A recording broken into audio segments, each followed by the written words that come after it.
Ang museo ni Leon at Galicano Apacible ay isang 18th century na tirahan na inayos noong 1870 at muli noong 1930 na gumamit ng Art Deco na disenyo. Nang maglaon, ginawa itong museo noong unang bahagi ng dekada 1970 at naibigay sa gobyerno noong 1976. Ang unang museo at ang nag-iisang Art Deco house sa Taal, Batangas ay nagpapakita ng buhay at mga gawa ng magkapatid na Leon at Galicano Apacible at ang papel na ginampanan nila sa pakikibaka para sa kalayaan ng Pilipinas noong huling kwarter ng ika-19 na siglo.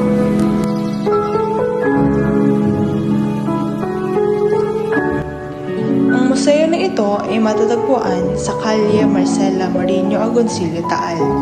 Ang pagpasok sa museo ay libre dahil ito ay pinatatakbo ngayon ng National Historical Commission of the Philippines mula noong 1976. Ang Apacible Museum ay binubuo ng 5 galeriya. Ang unang galeriya ay ang mga Batanggenyo sa Rebolusyon. Ang pangalawang galeriya ay ang buhay ni Leon Apacible. Ang pangatlo ay ang bahay ni Leon Apacible. Ang pang-apat na galeriya ay ang buhay ni Galicano Apacible at ang huli ay ang diplomasya sa panahon ng digmaan at serbisyong publiko. Ang museo ay meron din iba pang pasilidad. Sa pagpasok, mapapanood mo ang isang video sa audiovisual room na nagbibigay sa iyo ng maikling dokumentaryo na magkapatid at ang kanilang partisipasyon sa kasaysayan ng Pilipinas, lalo na ang paghahanap ng kalayaan laban sa kolonyalismo ng Amerika. Si Leon Apacible ay ipinanganak noong Oktubre 25, 1861 sa Balayan, Batangas. Pangalawa siya sa 3 anak ni Vicente Apacible at Catalina Castillo. Namatay si Vicente noong 5 taong gulang pa lamang si Leon. Mula noon, ang ina ni Leon ang nagtaguyod sa kanilang pamilya. Mahusay siya sa negosyo, lalo na sa paggawa ng balayan bagoong o fish pies. Dahil dito, nabigyan niya ng magandang edukasyon ang kanyang mga anak. Natapos ni Leon ang kanyang elementarya sa Balayan at ipinagpatuloy ang kanyang sekundaryang edukasyon sa Ateneo Municipal sa Maynila. Dito, nakamit niya ang mahusay o pinakamataas na marka sa lahat ng kanyang asignatura. Nag-aral siya ng abogasya sa Universidad ng Santo Tomas at nakuha ang kanyang lisensyang abogado noong Agosto 25, 1886 sa edad na 23. Sa kabilang banda, noong Hunyo 25, taong 1864, ipinanganak sa Balayan, Batangas si Galicano Apacible, isang makabayan at propagandista. Siya ang bunso sa 3 anak nila Don Vicente Apacible at Catalina Castillo. Si Galicano Apacible ay isang doktor. Isa siyang propagandista sa Espanya, nakasama si Dr. Jose Rizal at iba pang mga pinunong Pilipino ay kapwa nagtatag ng La Solidaridad. Naglingkod siya bilang unang pangulo nito. Si Apacible ay nagkaroon ng kanyang maagang edukasyon sa pampublikong paaralan ng Bayan ng Balayan at pagkatapos ay inilipat sa pribadong paaralan ng isang lisensyadong guro. 8 taong gulang si Kanoy kung tawagin nang matapos niya ang kanyang kurso sa primarya. Ngunit, walang sekundarya sa Balayan kaya nagpunta siya sa Maynila kung saan siya nag-enroll sa pribadong paaralan ni Benedicto Luna. Mula doon ay nagpatala siya sa Kolehiyo de San Juan de Letran at kumuha siya ng Bachelor of Arts at ng Medisina sa UST. Nang makaengkwentro ni Galicano ang isang paring Dominiko, ay nagpasya siyang sa ibang bansa na mag-aral.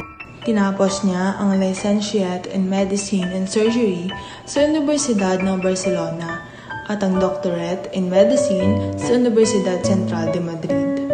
Gaya ng pagkakakilala sa Taal, ang museo ay parang ancestral house sa labas. Ngunit kung titingnan sa loob, nagtatampok ito ng maraming makasisayang alaala ng 2 magkapatid. Sadyang napanatili at naingatan ang katandaan at kayamanan ng museo dahil hindi nila binago ang pagkakaayos ng mga bagay na pag-aari ng magkapatid.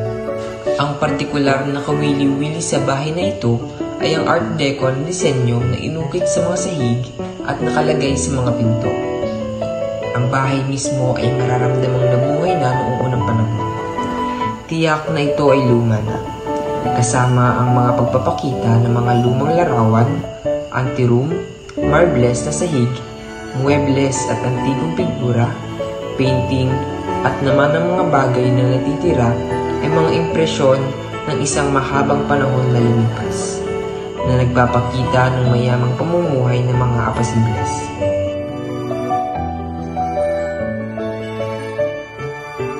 Ngayon, dumako naman tayo sa isinagawang interview ng aming grupo na magpapaliwanag at makakapagdagdag ng impormasyon sa atin, at ito ay tungkol sa pagpapanatili at pagpapaganda ng Museo Apasible.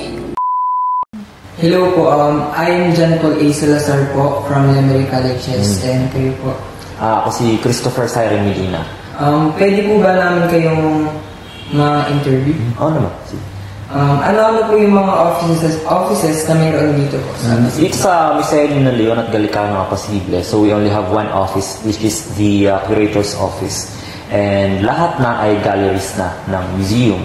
So yun, doon na kami lahat nag-o-office. Ako, yung aming curator, yung museum guide, and the rest ng employees ay isa lang, doon lang mismo.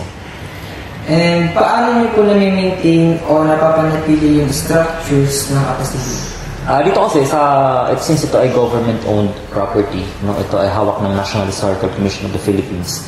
Bale, meron kaming budget para ma-maintain yung Apasible or Museo ni Leon Gallicano Apasible. So bale, every month may allotted na budget kami. Yun ay for mga bills lang, no? Water bill, electric bill, lahat yun. Kasi hindi lang naman yun sa paglilinis ng museum, kailangan yung mga bills na kailangan mo rin bayaran. So we have fund for these. Tapos yung mas miscellaneous naman, halimbawa, nagkulang kami sa floor wax, so bibili kami. Siyempre, kailangan ito, ma-maintain din yung, especially yung floor, kasi lagi-laging tinatapakan ng mga tao, laging may gas-gas, so kailangan lagi siyang malinis. And then yung mga furniture cleaners, lahat yun ay kinukuha doon sa 20,000 plus na budget every month. Tapos bukod pa doon, may mga contractors kami, katulad ng sa CCTV, so kailangan ma-maintain yung CCTV namin, kasi doon namin minomonitor yung mga tao, especially pag mga student, pag nag-shoot sila sa taas, syempre, doon namin tinitignan, no? Or binabantayan. And for security purposes yun.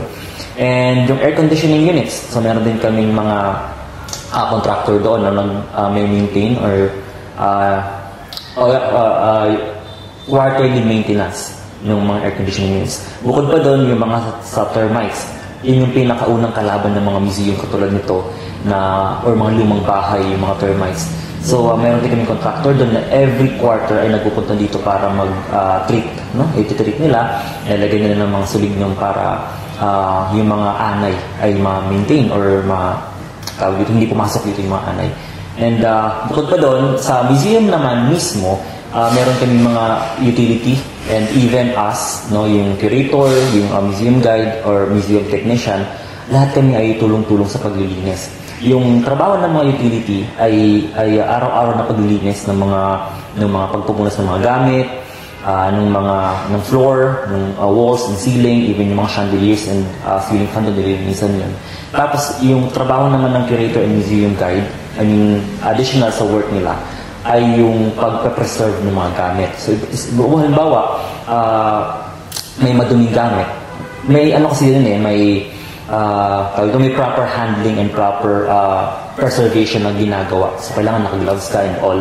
At yun naman ay additional work or talagang trabaho ng mga museum guide and museum curator. No? And ano pa ba?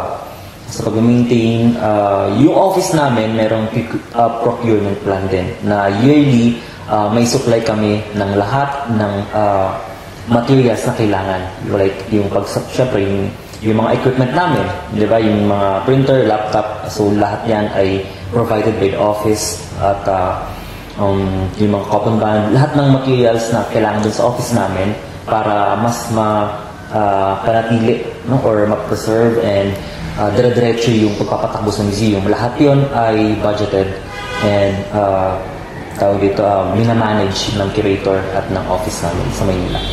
And bukod pa doon pala, halimbawa, yung isang gamit ay yung dating silver ay kulay itim na, ibig sabihin sobrang luma niya na.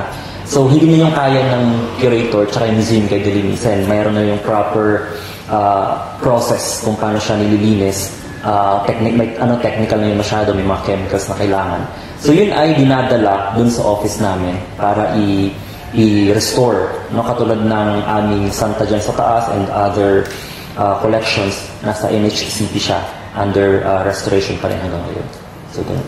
And thus po, ano-ano po yung mga structural materials sa pagbuo at pagpapaganda ng apasible? Sabi ko na yata, no, yung mga, pero yung mga miscellaneous pala namin. Yung structural materials ay, kung ibig sabihin, ay yung ginamit sa pagbubuo mismo ng bahay, hindi ng museum, kundi yung bahay mismo. Of course, yung mga kahoy na hindi lang basta-basta mga kahoy, ito yung mga hardwood katulad ng nara, ipil, and mulave. So pag nakita mo sa taas, yung mga red doon or medyo dark brown, yun ay mga nara, and mulave, yung medyo yung yellowish, and then yung greenish, yun naman ay ipil. So yung tatlong yun ay basically yung ginagamit lagi sa pagko-construct o sa pag-construct mismo ng bahay na to. And yung adobe stone, so may mga ibang bahay, yun naman ay mas mayayaman sila, especially sa mga churches, ang gamit nila ay coral stone or coralline limestone. While dito sa structure natin, ang gamit natin ay adobe. So yun ay volcanic turf. So dito may volcan tayo. So doon yung kinukuha. And ito ay typical na bahay na bato. Sa baba, made of adobe stone. Sa taas naman ay made of wood, na lahat yun ay wood na. Tapos may mga biga yan na nagko-connect, bawa ito, adobe to adobe, and then may nagko-connect yung na biga, yun ay mga mulave. Kasi, specifically mulave, kasi mas compatible siya sa mga adobe stone, hindi siya nagpapawis masyado. No?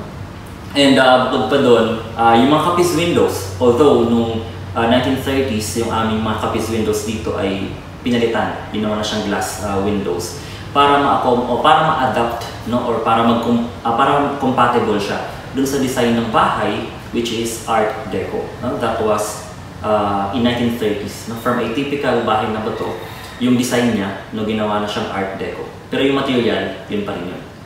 Design pa rin. Binago lang yung disenyo or architectural design ng bahay. Yeah.